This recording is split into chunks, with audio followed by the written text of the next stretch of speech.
जय हिंद दोस्तों topper math bye D sir की क्लास में आपका स्वागत है। तो दोस्तों आप देखिए, हमने अपने पहली और दूसरी वीडियो में दोस्तों यहाँ तक कंप्लीट कर लिया है अभाज्य संख्या क्या होती है। ठीक है दोस्तों, जो संख्या पद्धति चैप्टर है इसमें हमने अभाज्य संख्या तक आपको समझा दिया है। अब दोस्तों आज के डेट में हम लोग समझेंगे समधन पूर्णांक क्या होता है। ठीक है दोस्तों, तो हम लोग क्या आज के डेट में समझेंगे दोस्तों, समधन पूर्णांक क्या होता है। तो दोस्तों देखिए यहाँ पर हम समझाते हैं आपको समधन पूर्णांक।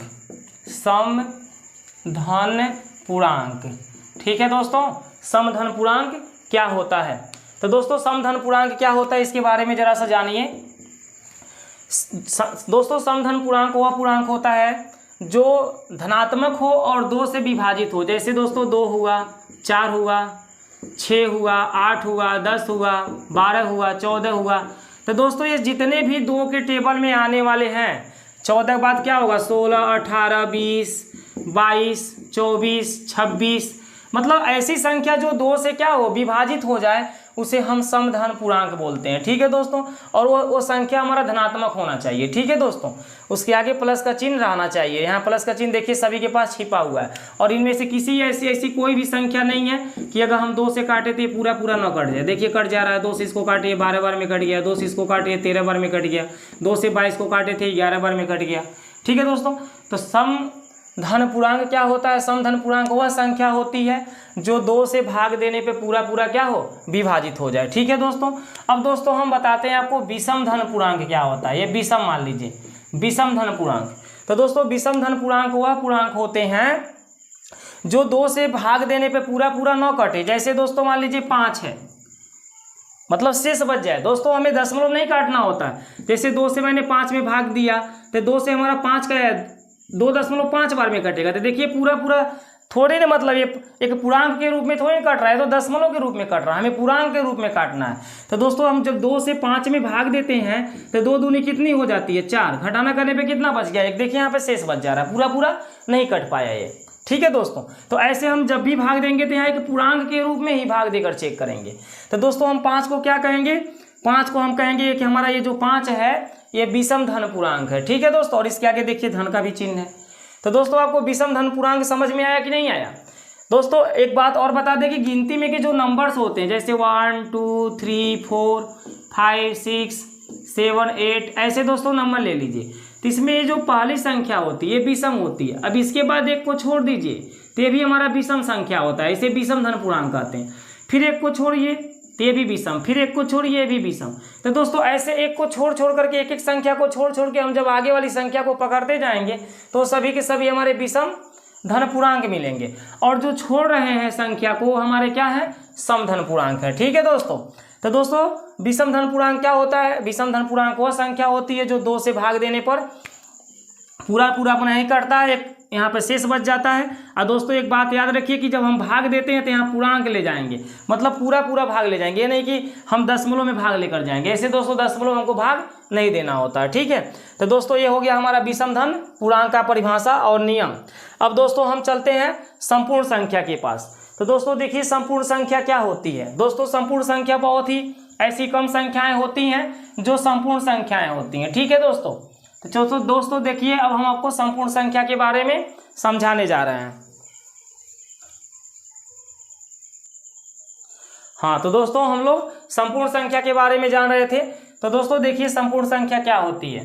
दोस्तों संपूर्ण संख्या, ठीक है दोस्तों, तो दोस्तों संपूर्ण संख्या वह संख्या होती है जिसके गुणनखंड का योगफल, संपूर्ण संख्या इसकी परिभाषा समझिए, संपूर्ण संख्या वह संख्या होती है जिसके गुणनखंड का योगफल उस संख्या का यदि 2 गुना प्राप्त होता है तो उसे हम संपूर्ण संख्या कहते हैं। यानी कि ऐसी संख्या जिसके गुणनखंड का योगफल उस संख्या का 2 गुना प्राप्त हो जाए तो दोस्तों उसे हम क्या कहेंगे, संपूर्ण संख्या कहेंगे। जैसे दोस्तों एग्जाम्पल में यहाँ 2 ले लीजिए, 3 ले लीजिए, 4 ले लीजिए, 5 ले लीजिए और 6 ले लीजिए। तो दोस्तों 2 का गुणनखंड अगर हम आपसे पूछें तो 2 का गुणनखंड 1 और 2 होगा। 2 हमारा 1 के भी पहाड़ा में आता है और 2 के पहाड़ा में आता है, और किसी के पहाड़ा में नहीं आता है। तो जिस संख्या के पहाड़ा में ये 2 आता है ना, वही इसका गुणनखंड कहलाएगा। अब दोस्तों हम 3 के पास आते हैं। तो 3 किस संख्या का मतलब 3 का गुणनखंड क्या होगा दोस्तों, तो हम देखेंगे कि ये किसके किसके पहाड़ा में आता है। 1 के पहाड़ा में आता है दोस्तों, और किसके पहाड़ा में आता है, 3 के पहाड़ा में आता है। 1 के पहाड़ा में भी 3 आएगा और 3 के भी पहाड़ा में आएगा, और किसी के पहाड़ा में नहीं आएगा। तो इसे 3 का गुणनखंड 1 और 3 बनेगा। ठीक है दोस्तों। ऐसे दोस्तों हम 4 की बात करें तो 4 किसके किसके पहाड़ा में आएगा, 1 के पहाड़ा में आएगा, 2 के पहाड़ा में आएगा, और दोस्तों 4 के पहाड़ा में आएगा। ठीक है, 1 के पहाड़ा में भी 4 मिलेगा, 2 के भी पहाड़ा मिलेगा, और 4 के, और किसी के पहाड़ा में ये 4 नहीं मिलेगा। तो 4 के दोस्तों ये हमारे क्या होंगे, गुणनखंड हो जाएंगे। ठीक है। अब दोस्तों हम 5 की बात करें तो 5 हमारा 1 के पहाड़ा में मिलेगा और 5 के पहाड़ा में मिलेगा, और किसी के पहाड़ा में नहीं आने वाला है। ऐसे दोस्तों हम 6 की बात करें तो 6 1 के पहाड़ा में आएगा, 2 के पहाड़ा में भी आएगा, 3 के पहाड़ा में भी आएगा, और 6 के भी पहाड़ा में आएगा। ठीक है दोस्तों। तो दोस्तों ये सभी संख्याओं के हमने आगे क्या लिख दिया, गुणनखंड, इनके फैक्टर लिख दिया कि मतलब इस संख्या का अभाज्य गुणनखंड यही है, इनसे इससे ये क्या होते हैं, विभाजित हो जाते हैं। इसे दोस्तों हम एक तरह से और क्या कह सकते हैं, इसको हम कह सकते हैं कि 6 के ये 1 2 3 6 जो दिए गए हैं इनके क्या हैं, गुणनखंड हैं, मतलब इनसे भाग देने पे पूरा पूरा कट जाएगा। ठीक है दोस्तों। तो चलिए दोस्तों यहाँ देखिए, अब ये मान लीजिए 2 का गुणनखंड ये दोनों लोग बने हैं, एक 1 बना 1 2 बना है। दोस्तों अगर 1 और 2 को हम यहाँ जोड़ दें, 1 में 2 को क्या करें, यहाँ पे जोड़ दें, मतलब जोड़ना है दोस्तों, आपको 1 में 2 को जोड़ना है, यहाँ जोड़ना है। तो 1 में 2 को जोड़ेंगे तो क्या आएगा, 3 आएगा। ऐसे दोस्तों 1 में 3 को जोड़ दें तो क्या आएगा, यहाँ इनको जोड़ दें तो क्या आएगा, 4 आएगा। ऐसे 1 2 और 4 ये तीनों को हमें जोड़ना है दोस्तों। तो बताइए क्या आने वाला है, 4 2 6 ये कितना आएगा, 7। अब दोस्तों 1 और 5 को जोड़िए तो क्या आएगा, 6। इन चारों को जोड़िए दोस्तों, देखिए क्या आने वाला है।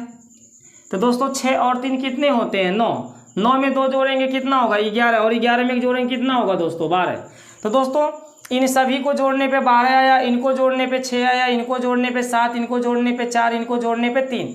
अब हमें देखना है क्या ये जो प्राप्त हो रहा है इसका ये दुगुना प्राप्त हो रहा है, इससे क्या ये दुगुना है। इस 2 में मैं 2 का गुणा करूंगा तो आएगा, नहीं आएगा दोस्तों। अगर 2 में मैं 2 का गुणा करूं तो ये 3 नहीं आएगा, ये संख्या नहीं आएगा। ऐसे ही दोस्तों क्या 3 का ये दुगुना है 4, क्या 3 में मैं 2 का गुणा कर दूं तो ये 4 आएगा, नहीं आएगा दोस्तों। 3 में यदि 2 का गुणा करें तो 4 नहीं आएगा, 6 आएगा। ठीक है दोस्तों। तो ये भी हमारा संपूर्ण संख्या नहीं है। संपूर्ण संख्या कौन सी संख्या होती है कि इस संख्या में यदि हम 2 का गुणा करें, इस संख्या में यदि हम 2 का गुणा करें तो यह संख्या हमें प्राप्त हो जानी चाहिए, जिनको जोड़ने पर, जैसे इनके गुणनखंडों को जोड़ने पे जो बना है यह संख्या आना चाहिए। तो भाई 2 में 2 का गुणा करने से देखिए कहाँ 3 आने वाला है, आने वाला है, नहीं आने वाला है। तो हम 2 को कहेंगे संपूर्ण संख्या नहीं है। ऐसे 3 में जब 2 का गुणा कर रहे हैं तो 3 दूनी 6 हो रहा है, ये 4 नहीं आ रहा है, इसलिए हम बोलेंगे ये संपूर्ण संख्या नहीं है। इस 4 में दोस्तों अगर हम 2 का गुणा करें तो 8 आएगा, ये 7 नहीं आएगा, इसलिए भी हमारा संपूर्ण संख्या नहीं है।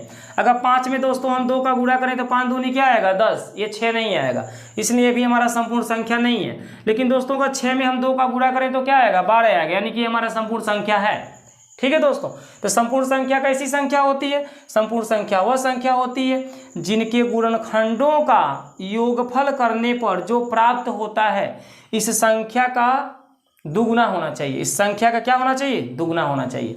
तो दोस्तों ये जो इतने मैंने संख्या लिखा इसमें से बताइए, इसमें से संपूर्ण संख्या कौन सी संख्या होगी दोस्तों, 6 होगी, बाकी कोई के कोई हमारा संपूर्ण संख्या नहीं है। ठीक है दोस्तों, समझ में आ गया ना। संपूर्ण संख्या कैसी संख्या होती है, ऐसी संख्या जिसके गुणनखंड जो होते हैं, जिन जिन संख्याओं से हमारी संख्या कट रही है, इनके गुणनखंडों का योगफल करने पर जो प्राप्त हो रहा है यह संख्या उस संख्या का यदि दुगुना है तो संपूर्ण संख्या है।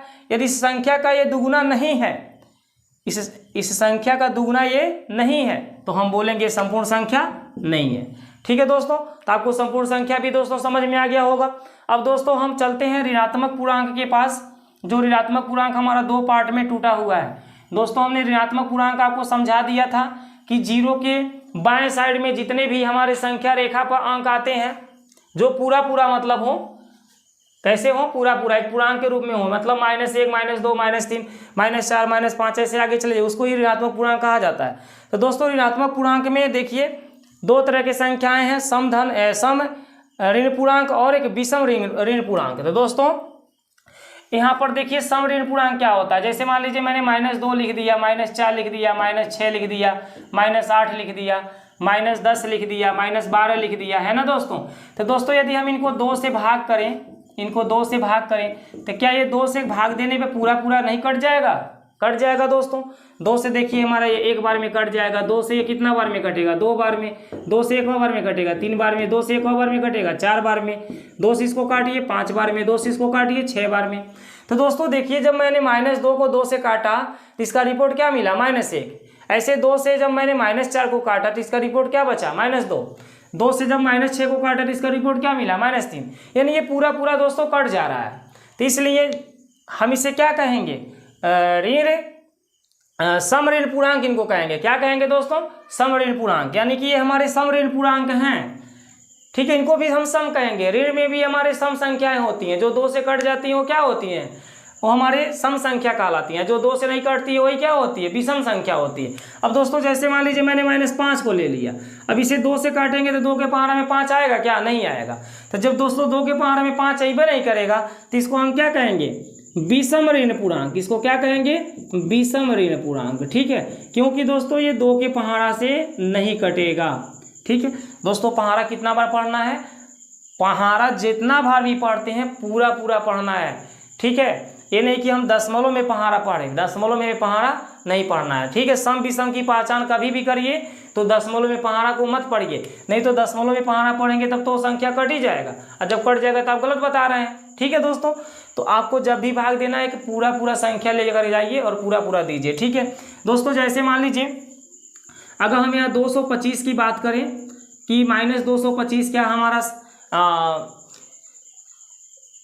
सम ऋण पूर्णांक है कि विषम ऋण पूर्णांक है? तो दोस्तों -225 को हम भाग देकर यहाँ चेक कर लेते हैं। 2 से हम 225 में यहाँ भाग कर देते हैं दोस्तों। ये माइनस चिन्ह यहाँ पर जो है उसको अभी रहने दीजिए, उसके बारे में आप मत समझिए, बस इतना देखिए क्या ये 225 कट रहा है? अगर कट जाएगा तब तो ठीक है, और नहीं कटेगा तब भी ठीक है दोस्तों। चलिए माइनस ही लगा के आपको समझा देते हैं।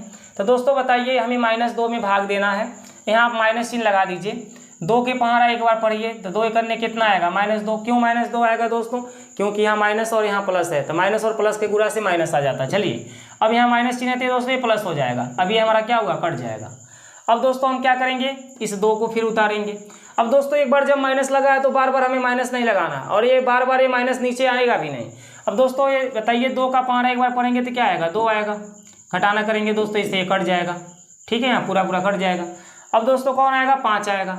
2 के पहाड़ा 2 बार पढ़िए, 2 दूनी कितना होगा? 4। घटाना करिए दोस्तों, यहाँ घटाना करेंगे तो कितना आएगा? 1 आएगा।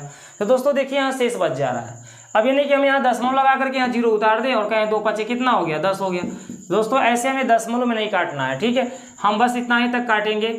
अब देखेंगे कि यहाँ 1 आ गया, यानी कि ये 2 से नहीं कट रहा है, तो दोस्तों हम बोलेंगे -225 जो दिया है ये हमारा क्या है? विषम ऋण पूर्णांक है, ठीक है दोस्तों। तो दोस्तों आशा करते हैं कि हमने जितना भी आपको इसमें समझाया संख्या पद्धति के बारे में आपको समझ में आया होगा। दोस्तों पार्ट 1, पार्ट 2, पार्ट 3 में आपको ये पूरा के पूरा कंप्लीट मिल जाएगा।